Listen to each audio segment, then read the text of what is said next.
The Bible, love it or hate it, is a book filled with puzzles and mysteries. It will be our task to unravel as many of them as possible.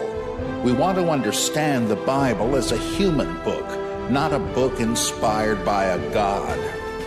I'm Robert M. Price, and this is The Human Bible. I am your host, Robert M. Price, and this is The Human Bible. The Human Bible is a radio show and podcast of the Center for Inquiry, a think tank advancing science, reason, freedom of inquiry, and humanist values in public affairs and at the grassroots. It's time, once again, to start the show by getting up to speed. This is where we try to do some, I hate to say it, it sounds a little insulting, but remedial education for folks that really want to get into biblical criticism and need a few building blocks first. Well, this time I decided to do something a little different, harking back to the old days of biblical terminology. I'd like to make a few suggestions and corrections in terms of pronunciations. There are a lot of words and names that come up in biblical studies that often get mispronounced, and this is kind of crucial. You don't want to be standing up at the SBL or the Jesus Seminar and start mispronouncing things, which I have heard and been shocked by. Very renowned biblical scholars mispronouncing certain names. It's just jolting and makes people wonder, do you really know what you say you know? Again, I realize most of this will never come up in conversation, but it's better to be right than wrong, isn't it? So here's a few tips. The word anoint, like Jesus is the anointed one, the Messiah, or the king gets anointed with oil, etc. That word has two N's in it, not three. This is A-N-O-I-N-T. That it's not A-N-N-O-I-N-T. So I guess that's spelling, not pronunciation, but what the heck, right? So anoint, A-N-O-I-N-T. I guess this is the professor in me who winces every time somebody gets something wrong. Here's one I can't stand. Yeah, this is spelling too. There is a difference between the words prophecy, which is a noun, so-and-so uttered a prophecy, and the verb to prophesy. Now, prophecy, the noun, the prophecy of the 7 weeks, that's spelled with a C, that is P-R-O-P-H-E-C-Y, whereas prophesy, and that is how you pronounce that, the verb. Oh, prophet, won't you prophesy and tell us who's going to win the horse race? That's with an S, right? P-R-O-P-H-E-S-Y. I see that in printed books confused, but this is correct. Prophecy, the noun with a C, prophesy, a verb with an S. Now, sometimes you hear the word prophesize. I guess I kind of like the sound of that, but technically that's not a word. What do you mean it's not a word? People say it. Yeah, I know they do, but if you want to know what's proper and you're trying to use respectable scholarly prose, which you have to do in scholarly work, this doesn't count. P-R-O-P-H-E-S-I-Z. Prophesize. Say it if you want, but not in any kind of professional or intellectual conversation. I think that's because people don't know of the word prophesy. They see the S and they don't know the difference between prophecy and prophesy, and so they make up another word. Oh, what a mess. Other things that bug me, though they really have little to do with the Bible, when people write all right as if, all right, as if it's one word with one L, like all together, for instance. You got all and together with 2 words, but you can say, well, that's nonsense altogether. A-L-T-O-G-E-T-H-E-R. Well, you can't do that with all right. It's got to be 2 words. Now, I don't know why, and nobody's going to punish you, but technically, if you don't want a red mark. Here's another one that gets me. You know how people have to tell whether the word R-E-A-D means read or read, this present and past, because, you tell from the context, but otherwise you'd get confused because they're spelled the same. The same thing does not obtain in the case of the word lead and its past tense led. And everybody's getting this wrong these days. Lead is L-E-A-D. Now, the metal lead is spelled that way, but I led the pack. That's L-E-D. So don't embarrass yourself. Here's another one that makes me cringe. Book of Revelation. I can't count how many times I've heard people say Book of Revelations, plural. Now, I kind of like that. That's a neat title, but it isn't the title of the last book of the Bible, right? It's singular. Technically, it's called the Revelation of Jesus Christ, or the Apocalypse, if you want to use the Greek word that's now come into currency in English, of course. But it's the Apocalypse singular, or the Revelation singular of Jesus Christ. And goes on to say, which he gave to his servant John. So if you want to call it the Revelation of John, that's fine. But it is singular. It's not Revelations. If you say the book of Revelations, you tempt people to think you've never read it. Here's a goodie. There's a short epistle attributed to Paul to one Philemon. If you're wondering who I'm talking about, it might be because you've heard it mispronounced as Philemon. No. P-H-I-L-E-M-O-N. Philemon. So try to keep that straight now. If you're talking about the mystical type of early Christianity, G-N-O-S-T-I-C, that is Gnostic. The G is silent. I remember wincing once when John Houseman was on some horror movie, and I know him really from the great show The Paper Chase, and you think this guy knows everything, so it's sort of a shocker when he says, Gnostics used to say, oh, no, please, Gnostics, Gnosticism. It's based on secret knowledge, not knowledge, right? The K is silent. The knowledge is derived from gnosis, the root of Gnostic. The G is silent. Gnostic. Let's see. And now for a few names that get mispronounced. This is the one that really made me blink when I heard a famous scholar who shall go unnamed say at the Jesus Seminar, well, as Alfred Loisy said, oh, that's Loisy. L-O-I-S-Y, Loisy. I don't expect you should try to do a French accent, right? But at least, please, Loisy. Now, here's another one. Oh, man, it's almost a good thing this guy's work is not discussed much anymore, though it should be. It looks like Charles. He's a Frenchman, so really it'll be Charles, but you're usually going to refer to him by his last name, which is G-U-I-N-G. E-B-E-R-T. Now, how the heck would you say that? I must admit, I called up a French teacher and asked her, you'd say Guignebert. Sounds now, like some kind of fancy cheese, but Guignebert, G-U-I-G-N-E-B-E-R-T. He wrote a book called Jesus, which is just great. It's been translated. You might want to read it. And if you talk about it, it's Guignebert.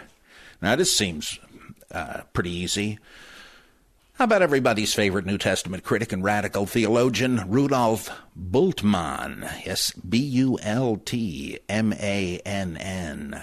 He's a German, obviously. The U is long, and the A is long, I guess. In other words, it's not Bultmann. It's Bultmann. And that's kind of important. Unless you're doing a parody like I did where he's the biblical critical superhero, Bultmann. But, in scholarly discourse, it's Bultmann. Here's a goodie.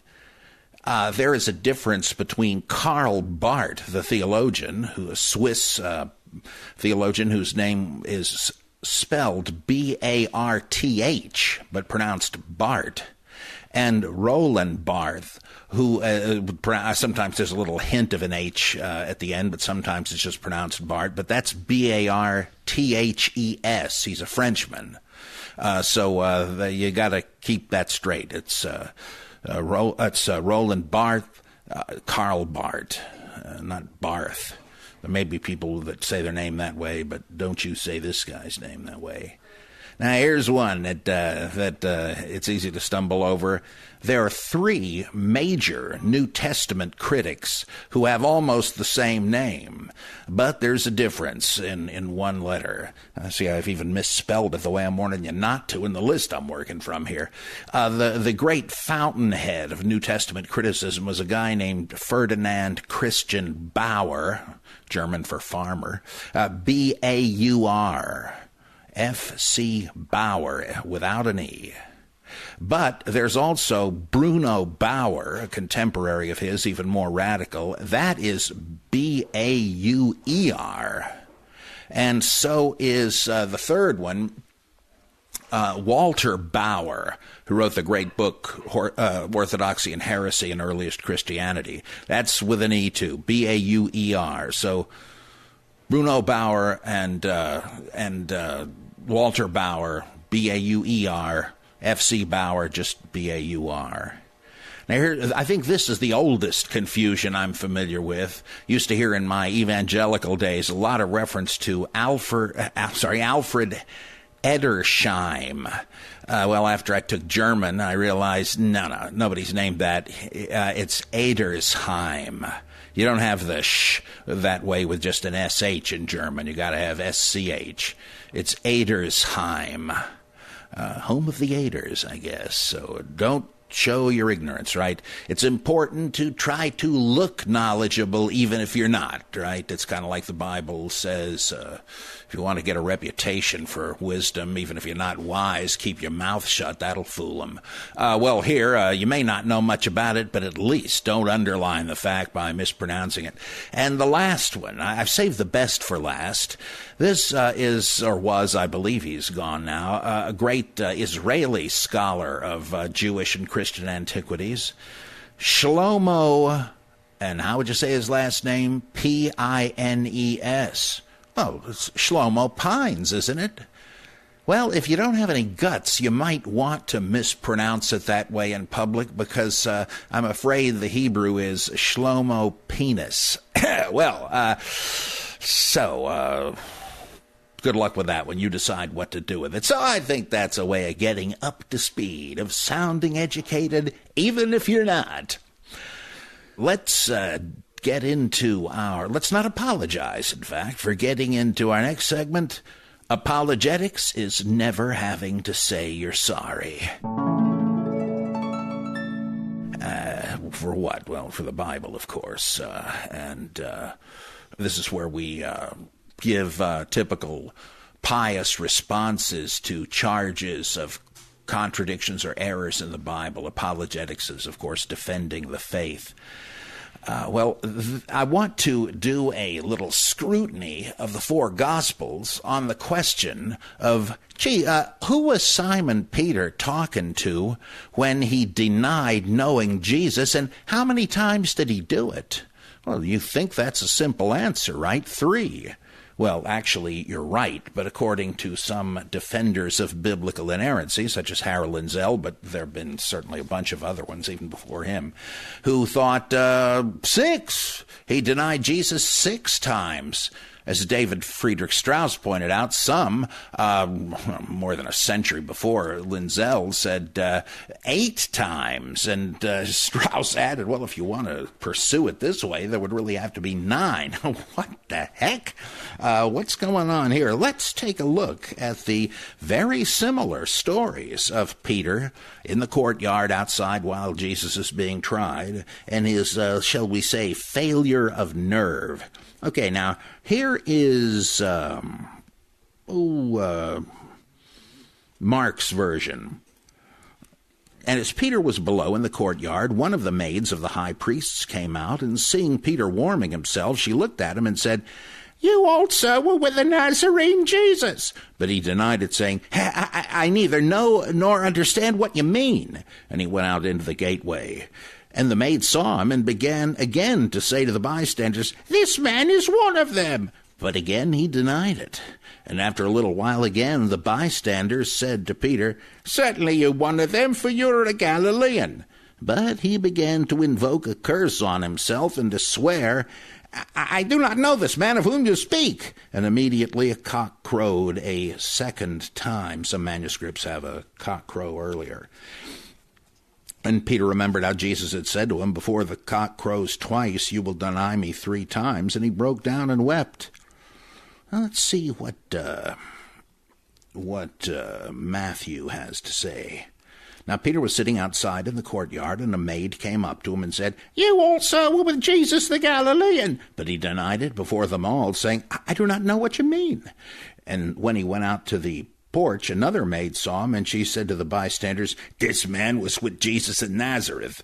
And again he denied it with an oath, "I do not know the man." After a little while, the bystanders came up and said to Peter, "Certainly you also one of them, for your accent betrays you." Then he began to invoke a curse on himself and to swear, "I do not know the man." And immediately the cock crowed. And Peter remembered the saying of Jesus, "Before the cock crows, you will deny me 3 times." And he went out and wept bitterly. Now this is very similar, but we're going to take a close look at some differences in a second. Now let's go on to Luke. Then a maid, seeing him as he sat in the light and gazing at him, said, "This man also was with him." But he denied it, saying, "Woman, I do not know him." And a little later, someone else saw him and said, "You're also one of them." But Peter said, "Man, I am not." And after an interval of about an hour, still another insisted, saying, "Certainly this man was with him, for he is a Galilean." But Peter said, "Man, I do not know what you are saying." And immediately, while he was still speaking, the cock crowed.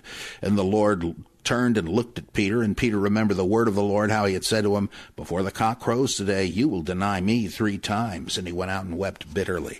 Now, it's interesting. How could Jesus in the chamber with the Sanhedrin have, what was there, a strategic window that he looked out? It's a little odd. That's an embellishment Luke has added. Now, what about John?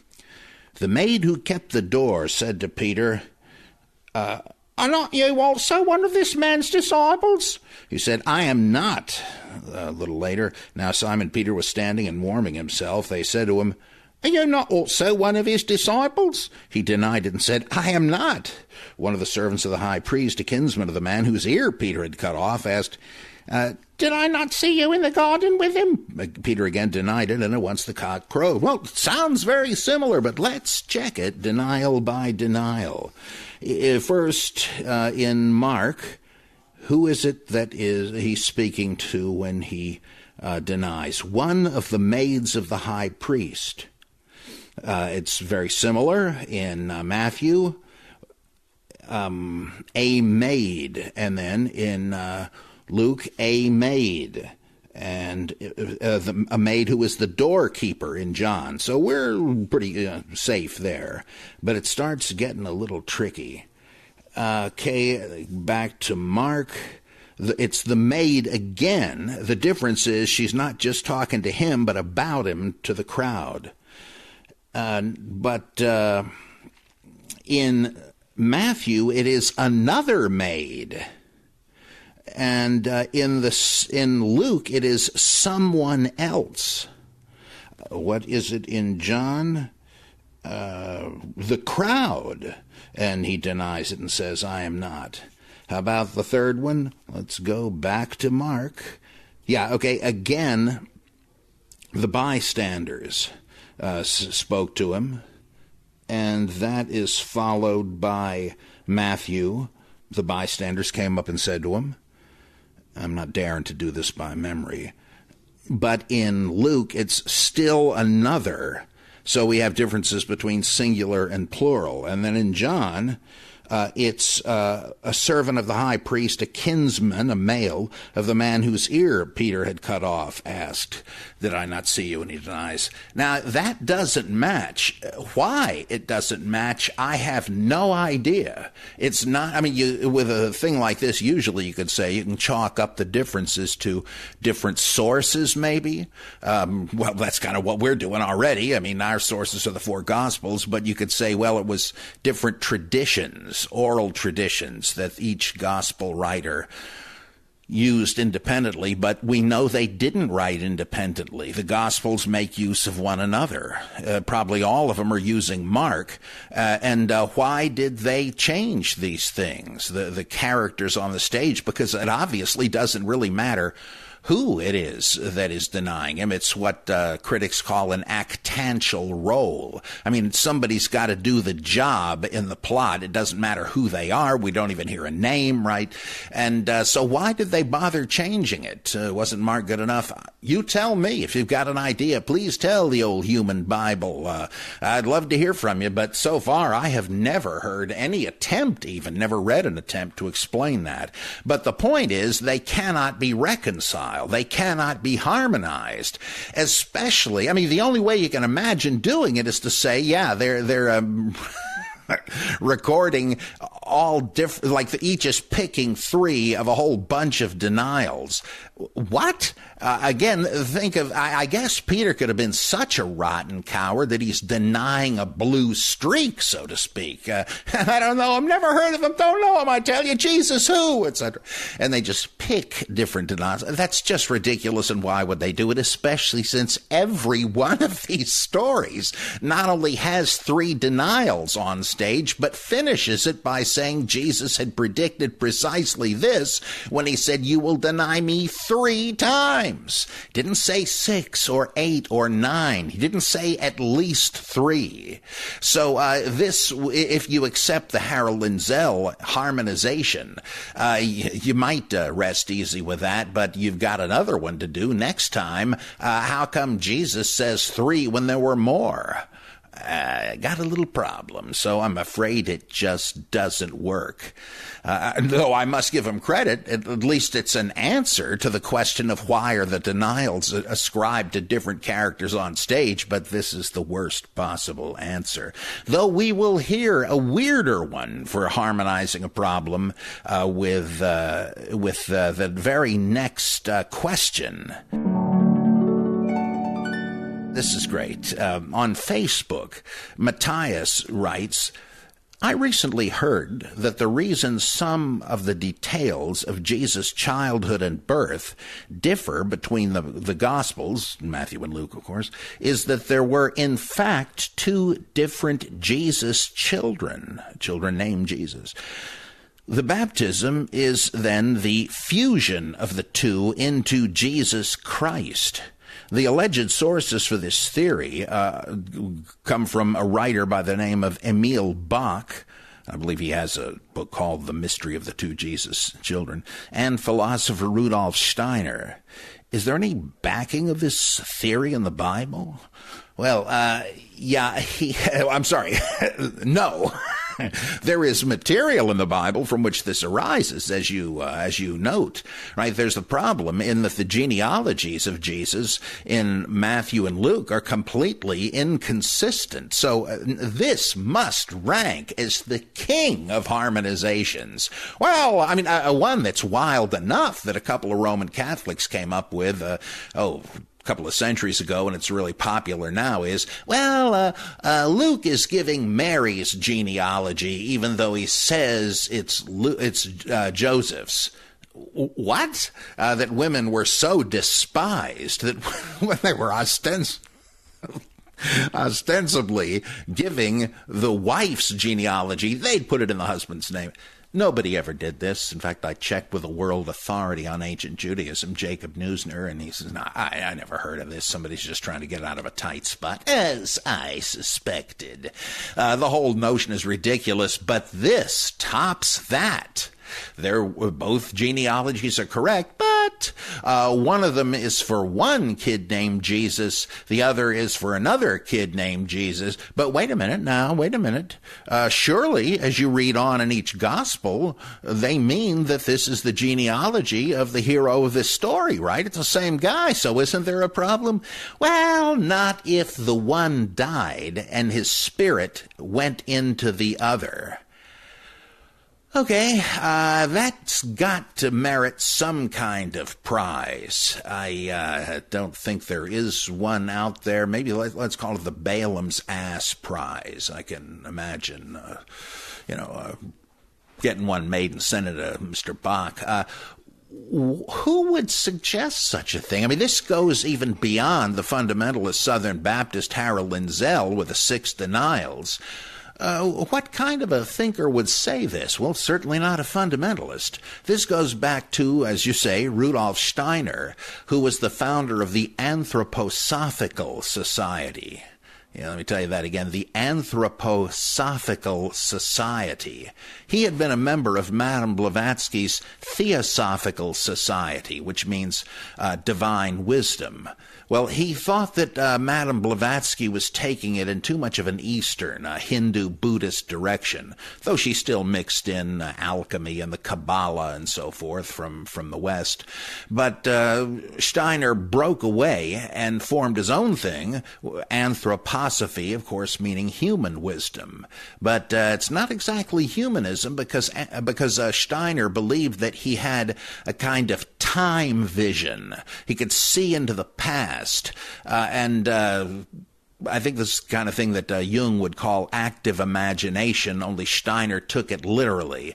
He was a brilliant man, but I sort of think of him as a mad scientist. He had much weirder readings of history than this. But I'll just refer you to Steiner on that one. But this has got to take the cake. You know, you might as well say that there were three different guys named Paul that got converted to different ways.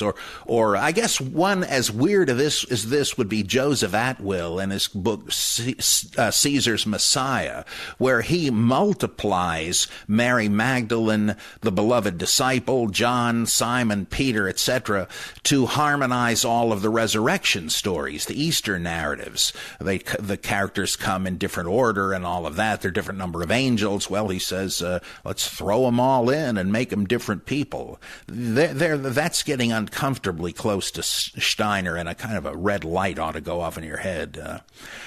On Twitter, Michael writes, was Luke really a physician in any real sense, as he was mentioned by Paul in Colossians 4:14? And if so, what did that denote back then? Well, physicians were very much like they are today, just without a lot of the knowledge and technology. But these guys were not faith healers or shamans, right? Those were active people in many cultures that tried to do faith healing and using what we would call alternative medicine today, herbs and all that kind of thing. But these guys, many ancient medical textbooks from the period survive, and they're down to earth. They're not weirdo conjuring or anything. They knew about near-death experiences and that there was a danger of people in a cataleptic coma with no signs of life being buried alive. They said it happens often enough. You want to avoid this, and here are the signs. Fascinating. Remember in the story in, I think, Mark 5 with a woman with the issue of blood. It goes into this long thing about how she had wasted all her money on doctors, conventional doctors, and was not helped. And her final hope was that Jesus, with magical powers, could do it, and it works, right? That was common in miracle stories. To say, yeah, those physicians, they're all quacks, but Asclepius, the healing god, now he's the guy, or Jesus, or whatever. Was Luke one of these? There is no reason to think, let's put it this way, there's no reason to think that the author of what we call the Gospel of Luke was a physician. Luke is referred to as a physician in Colossians 4:14, as you say, and presumably he, used regular medicines and had studied and all that, not a faith healer. And let's grant that was a historical figure, but there is no particular reason to think that character was the author of the third gospel, even though the editor of the New Testament, probably Polycarp, picked him out as a good guess as to who might have been the writer. But we don't know, and that was just his guess, and he it's too late to find out. Why have people thought that he was a doctor? Well, it's simply because there are a lot of medical terms that come up in the gospel, in the book of Acts, which the same guy supposedly wrote, and they say, you see? Like, what's your diagnosis of this? And so on. Boy, that's really the cure for what ails you, that kind of thing.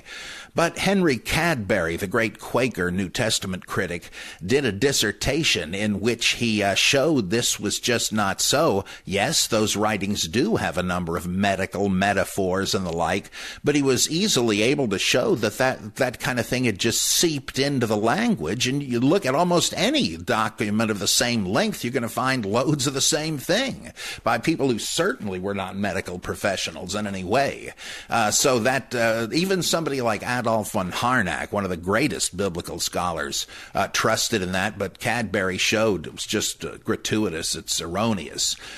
Some clever wag said it's too bad that in order to get his doctorate, Cadbury took away Luke's. That's pretty good. Maybe biblical studies would work better if you had a good punchline to it. Well, he certainly did. Now, we got to ask ourselves, is that in the Bible? And I picked a whopper today, one that is properly mystifying. Take a look, if you will. Grab the Gideon Bible out of that hotel. If you're in a Marriott, you may have the Book of Mormon in there, so be sure to get the right one. Take a look at 2 Kings 3:21 and following. When all the Moabites heard that the kings had come up to fight against them, all who were able to put on armor, from the youngest to the oldest, were called out and were drawn up at the frontier. And when they rose early in the morning and the sun shone upon the water, the Moabites saw the water opposite them as red as blood. And because of a rock formation, sandstone in the area, probably. They didn't even bother explaining it. They figured you'd know. Verse 23, and they said, "This is blood. The kings have surely fought together and slain one another. Now then, Moab, to the spoil." And let's loot the corpses. 24, but when they came to the camp of Israel, the Israelites rose and attacked the Moabites till they fled before them. And they went forward, slaughtering the Moabites as they went. And they overthrew the cities, and on every good piece of land every man threw a stone until it was covered. And they stopped every spring of water, and felled all the good trees, till only its stones were left in Eseth, sorry about that. Hebrew speaker would wonder what I was saying here. I'm sure I often don't talk about pronouncing names. There are plenty of them I butcher. And the slingers surrounded and conquered it, like David. When the king of Moab saw that the battle was going against him, he took with him 700 swordsmen to break through opposite the king of Edom, but they could not. Then he took his eldest son, who was to reign in his stead, and offered him for a burnt offering upon the wall. And there came great wrath upon Israel, and they withdrew from him and returned to their own land. What? Is that in the Bible? A story in which the Israelites are kicking the butts of all the pagans until one of them offers the supreme sacrifice of his own son to call in his God, I think it was Chemosh, it doesn't matter, to intervene and deliver him at the last minute, and it works. It doesn't actually say that, but it does say that the sacrifice happens, and then the Israelites flee in panic. A great fear and panic comes upon them, and they split. They make tracks. They take to their heels. They're out of there. What happened? Weren't they operating in the strength of Jehovah, and this God's answer to the king's bloody prayer proved superior? Holy mackerlandy, what is going on here? Well, the only attempt to explain this in an orthodox way that I am familiar with is to say, it just meant that since everybody could see him, and that's true, they were so shocked and horrified by the sacrifice that they just beat it home. Look, you're talking about the ancient world in which not long before this they had laws that mandated everybody sacrifice their firstborn son. I don't think this would have been that horrifying, right? It's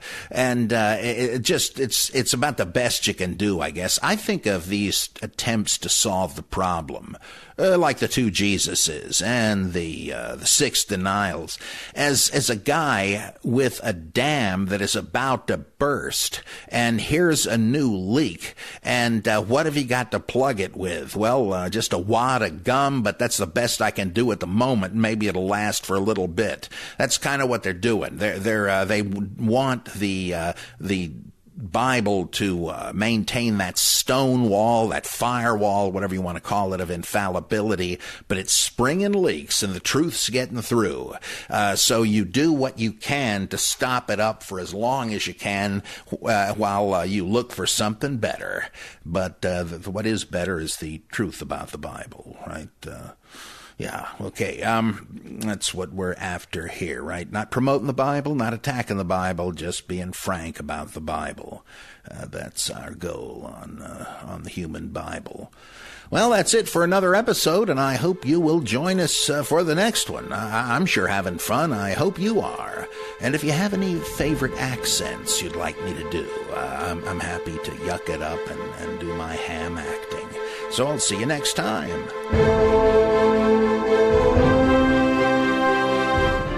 Thanks for joining me on this episode of The Human Bible. To send us questions or comments on the show, which we really hope you do, you can email questions@thehumanbible.net or feedback@thehumanbible.net. We're also on Twitter @HumanBible, on Facebook @/TheHumanBible. And you can even leave a voicemail on our Human Bible hotline by calling 716-71-BIBLE. You can get all that information and more on our website, thehumanbible.net. Views expressed on the Human Bible aren't necessarily the views of the Center for Inquiry, nor its affiliated organizations. The Human Bible is produced by Adam Isaac in Amherst, New York, and features contributions from Debbie Goddard. I'm your host, Robert M. Price.